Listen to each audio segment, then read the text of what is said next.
Capítulo 42.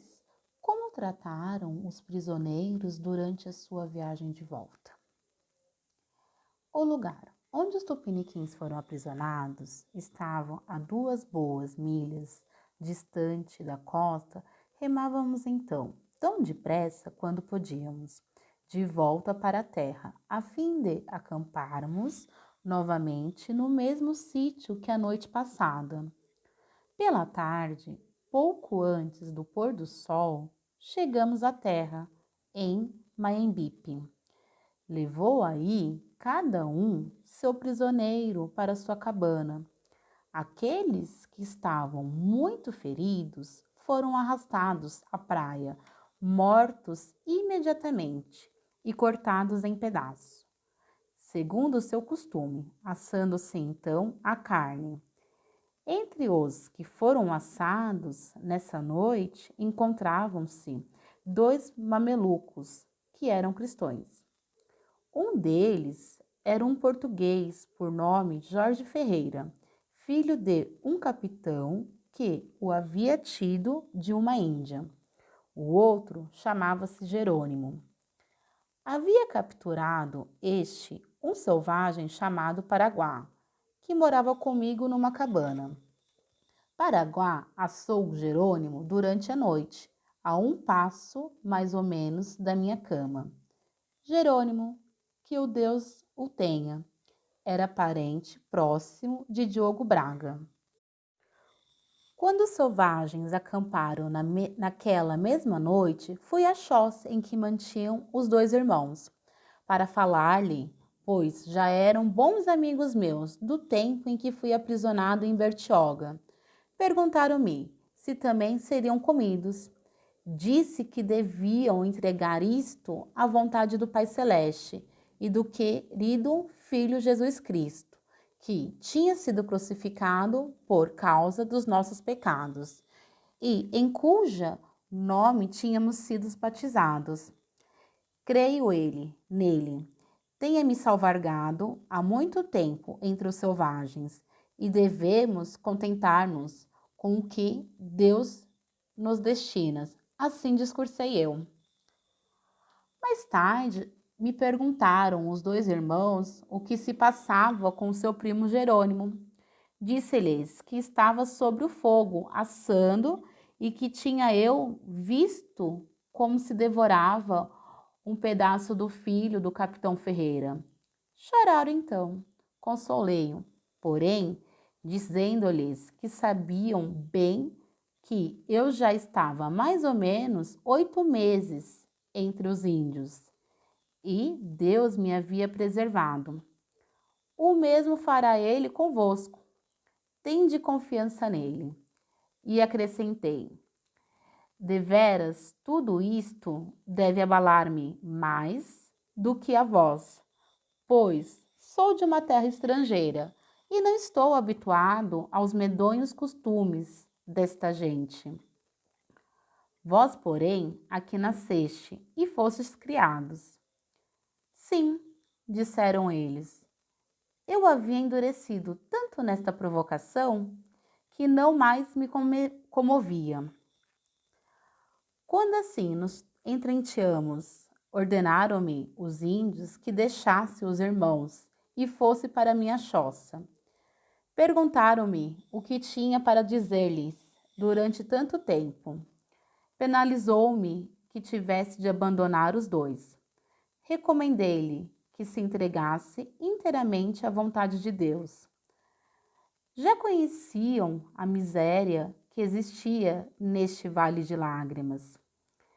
Responderam então que nunca a tinha sentido como agora, dizendo que, desde que cada homem devia morrer um dia pela deliberação divina, morreriam assim um pouco mais aliviados, pois eu também estava junto com eles.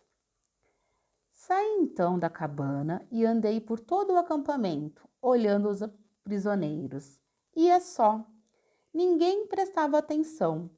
Poderia bem fugir, pois estávamos em frente à ilha de Maembipe, distante apenas cerca de 10 milhas de Bertioga. Não o fiz, porém, em consideração aos cristãos prisioneiros, dos quais 4 ainda estavam com vida, pois pensava que, se fugisse, se zangariam os índios e matariam logo os cativos. E talvez Deus nos conservasse a todos. Deliberei-me então ficar junto deles e encorajá-los, e assim fiz.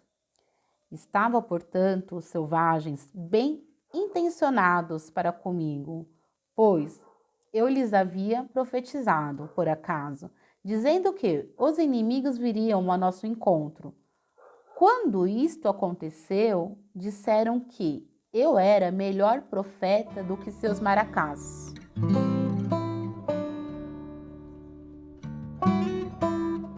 Capítulo 43. Como dançaram os selvagens com seus inimigos quando acampamos no dia seguinte? No dia seguinte, chegamos a um alto promontório chamado O Caraçu, e que não ficava distante da terra dos Tupinambás. Os selvagens acamparam para aí passar a noite. Fui à choça de Cunhambé, o chefe supremo, e perguntei-lhe o que pretendiam com os mamulecos. Disse ele que deviam ser comidos e proibiu-me de lhes falar, pois estava muito encolerizado contra eles. Deviam ter permanecido em casa e não ter ido à guerra, combatê-lo com seus inimigos.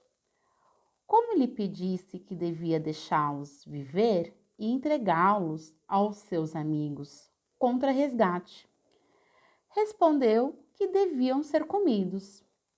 Durante isto, Cunhambé tinha à sua frente um grande cesto de carne humana. Comia de uma perna e segurou-o diante da boca e perguntou-me se também queria comer. Respondi: um animal irracional não come um outro parceiro, e um homem deve devorar um outro homem? Mordeu então e disse: Juaraixê, sou um jaguar, está gostoso. Retirei-me dele à vista disso. Na mesma tarde, ordenou que cada qual devia trazer o seu prisioneiro a um lugar que ficava fronteiriço ao bosque, junto do mar. Assim fizeram. Os índios se reuniram, formaram uma grande roda e colocaram dentre os prisioneiros.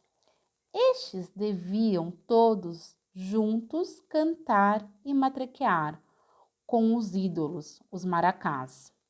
Depois, um após o outro, discursava com audácia, dizendo: sim, partimos, como fazem os homens corajosos, a fim de, a vós, nosso inimigo, aprisionar e comer.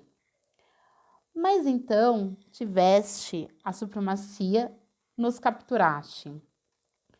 Isso não nos importa. Guerreiros valorosos morrem na terra dos seus inimigos. E a nossa terra ainda é grande. Os nossos logo nos vingarão em vós. Ao que respondiam os outros, vós já exterminastes muito dos nossos. Tal queremos vingar em vós. Quando terminaram de discursar, assim cada um me conduziu de volta ao seu prisioneiro, ao seu abrigo. Ao terceiro dia, voltamos para sua terra. Tomaram consigo em suas aldeias pátrias os prisioneiros. Os de Ubatuba, entre os quais eu vivia, tinham capturados vivos 8 indígenas, além de 3 mamelucos, que eram cristãos, a saber, Diogo, seu irmão, e um terceiro, por nome Antônio. Este havia sido aprisionado pelo filho do meu amo. 2 mamulecos, ainda cristãos, Também levaram assados para comê-los em casa. Gastamos ao todo 11 dias entre ida e volta.